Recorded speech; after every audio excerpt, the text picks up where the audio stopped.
Ovídio, Arte de Amar, traduzido por J.M. Ramos.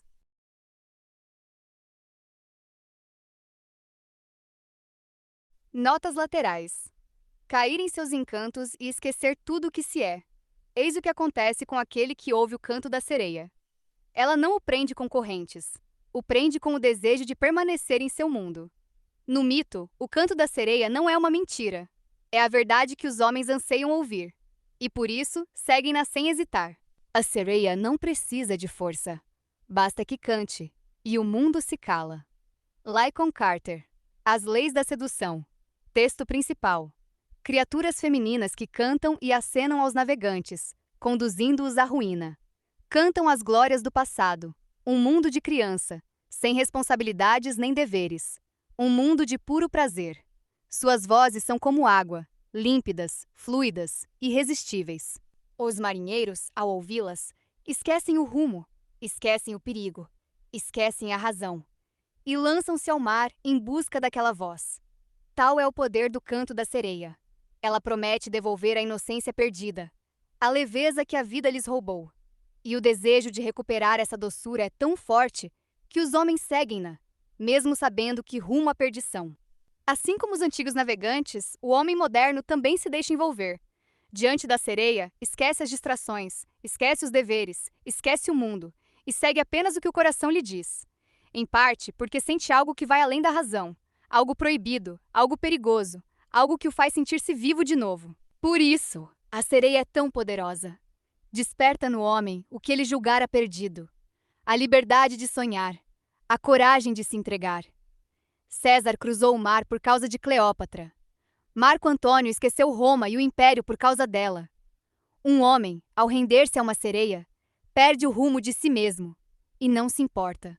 Esse é o elemento mais perigoso e mais encantador. A sereia não pede que ele lute por ela, pede apenas que se entregue. E ao entregar-se, ele sente-se mais vivo do que em toda a sua vida. A sereia parece imaterial, parece leve, parece frágil. E justamente por isso, é irresistível. Não ataca com força, ataca com a ausência de tudo que é duro e pesado. Surge como uma visão entre o sonho e a realidade. E o homem, ao aproximar-se, sente que está tocando o paraíso. Mas esse paraíso é também perigoso. Ao perder-se nela, perde-se de si mesmo. E quando deseja afastar-se, já não encontra mais o caminho de volta. Cleópatra e Marilyn Monroe, as duas maiores sereias da história, não eram perfeitas. Tinham defeitos, tinham falhas, mas possuíam algo que nenhuma perfeição consegue igualar. Um brilho, uma presença, uma magia que faziam todos sentirem-se transportados. Não era apenas beleza, era algo que vinha de dentro, algo que parecia vir de outro mundo. A voz, como diz a lenda, é a arma mais antiga e mais poderosa da sereia. Uma voz que envolve, que acalma, que hipnotiza. Ao ouvi-la, o homem sente que finalmente é compreendido, que alguém penetra em sua alma. E essa sensação de ser ouvido e compreendido faz com que ele se entregue inteiramente. A voz da sereia não precisa ordenar, basta que fale, e todos obedecem, sem saber por quê.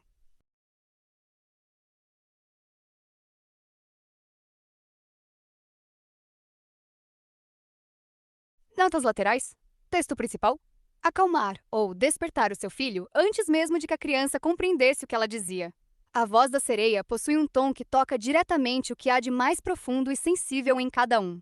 Quase todos os que conviveram com Cleópatra mencionavam a doçura e a suavidade de sua fala, e ao mesmo tempo, um tom que parecia vir de outro lugar. A imperatriz Josefina possuía uma voz suave e melodiosa. Maria Antoinette falava com uma voz doce e delicada, embora um tanto infantil. Marilyn Monroe possuía uma voz suave, quase sussurrada, que parecia revelar um segredo. A voz de Lauren Bacall era naturalmente grave. Seu poder de sedução vinha de uma fala lenta, sugestiva e pausada. A sereia jamais fala depressa, nem com tom elevado. Sua voz é calma e sem pressa, como se nada a pudesse apressar, nem sequer o tempo. Corpo e comportamento. Se a voz é um instrumento, o corpo e os gestos são a própria arte. Quando a sereia se apresenta, parece não pertencer à terra. Em seu ensaio em louvor de Helena, Leôncio dizia: uma mulher é bela quando se assemelha a uma deusa, e é deusa quando se assemelha a uma mulher. A aparência da sereia deve ser ao mesmo tempo terrena e imaterial. Parece estar aqui, mas parece vir de outro reino. Não se deve revelar por inteiro. Quanto mais se mostra, menos se deseja. Ela deve ocultar e revelar ao mesmo tempo. E justamente por isso, todos se perdem em admiração. Uma mulher que unia em si o esplendor de uma deusa e a leveza de uma fada foi Paulina Bonaparte, irmã de Napoleão. Paulina possuía uma beleza tão perfeita que era comparada às estátuas de deusas. Ao se vestir, evitava o excesso de joias e enfeites. Preferia tecidos leves e transparentes, que deixavam entrever a pele sem revelá-la por inteiro. Em 1798, durante um baile em Roma, apareceu vestida como a deusa Vênus. Ao entrar, o salão inteiro emudeceu. Sua postura, seu olhar, seus movimentos pareciam não pertencer a este mundo. No silêncio, todos sentiram a presença de algo divino. Os cabelos soltos, entrelaçados com ouro. O corpo envolto em tecidos leves, que pareciam flutuar ao caminhar.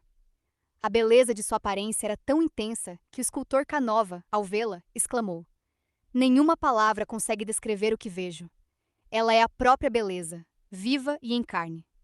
O segredo está em não revelar tudo. Se a aparência é demasiadamente perfeita e previsível, perde-se o encanto. Deve haver algo de misterioso, algo que se oculta e se revela ao mesmo tempo. A beleza da sereia reside justamente nisso. Não se mostra por inteiro. Deixa sempre uma ponta de mistério, algo que o olhar não consegue alcançar. E justamente por isso, o desejo cresce. A arte suprema da sereia é sugerir, não mostrar. Em vez de exibir o corpo, veste-se de forma que o corpo se adivinhe. Em vez de falar tudo, deixa que o olhar e o silêncio completem a mensagem. Esse mistério é o que a torna irresistível. No século XVI, a imperatriz Catarina de Médici compreendeu isso perfeitamente. Em vez de se exibir, mantinha-se envolta em véus e tecidos leves, de modo que se vislumbrasse sem se ver por inteiro. E justamente por isso, era admirada e desejada por todos. Filha da rainha Catarina de Médici, da França, foi uma das primeiras mulheres a incorporar a sedução em seu vestuário, simplesmente porque era considerada a mulher mais bela do reino. A bela Josefina Bonaparte, por sua vez, revelava sempre apenas uma parte de si. O resto permanecia envolto em bruma e mistério, movimento e postura. No século V a.C., o rei Kouqin escolheu a sereia chinesa Haxishi entre todas as mulheres de seu reino para seduzir e destruir seu rival Fu Chai, rei de Wu. Para isso, ensinaram à jovem mulher os princípios da arte da sedução. E o mais importante de tudo era o movimento, aprender a mover-se com graça e sugestão. Hashi aprendeu a causar a impressão de flutuar ao caminhar. Quando finalmente foi enviada ao rei Fu Chai, ele se sentiu perdido em instantes. Caminhava e movia-se como nenhuma mulher que ele já vira.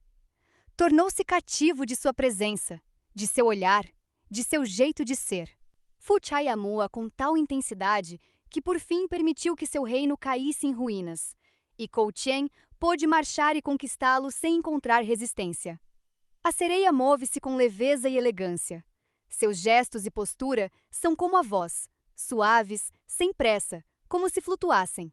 Sugerem sem revelar por inteiro. Seus olhares e gestos transmitem ao mesmo tempo inocência e algo mais. Algo que se adivinha, mas não se compreende de todo. Tudo isso é imensamente sedutor. E quanto mais se espalha essa aura, mais irresistível se torna. Símbolo: a água.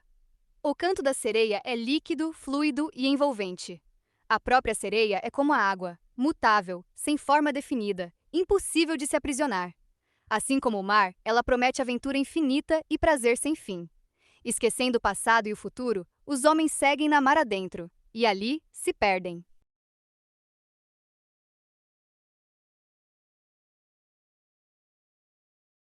Texto principal.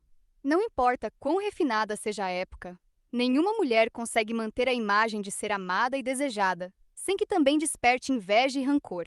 E por mais que se esforce em se afastar do comum, A sombra de ser diferente sempre a acompanha. Cleópatra foi odiada em Roma, como rainha estrangeira, como mulher que havia subjugado os maiores generais. Octávio e o exército romano sentiram-se humilhados ao ver que uma mulher os havia submetido, e esse ressentimento perdurou por gerações. Mesmo assim, com o passar do tempo, os homens acabam perdoando e esquecendo, mas as mulheres, raramente. O perigo maior da sereia reside na inveja que desperta, o ressentimento de outras mulheres. Muitas em Roma odiaram Cleópatra não por causa de seu poder ou de suas ambições, mas simplesmente porque ela havia conquistado o coração dos homens mais poderosos do mundo. Ao exibir sua inocência e sua doçura, ela parecia não compreender o mal que causava, e isso tornava tudo ainda mais irritante. A sereia precisa aprender a aceitar e a superar a inveja alheia. Por fim, a atenção intensa que atrai pode virar-se contra ela. Por vezes, o desejo que desperta não é apenas de amor, mas também de posse, de domínio, de algo que vai além do que se vê.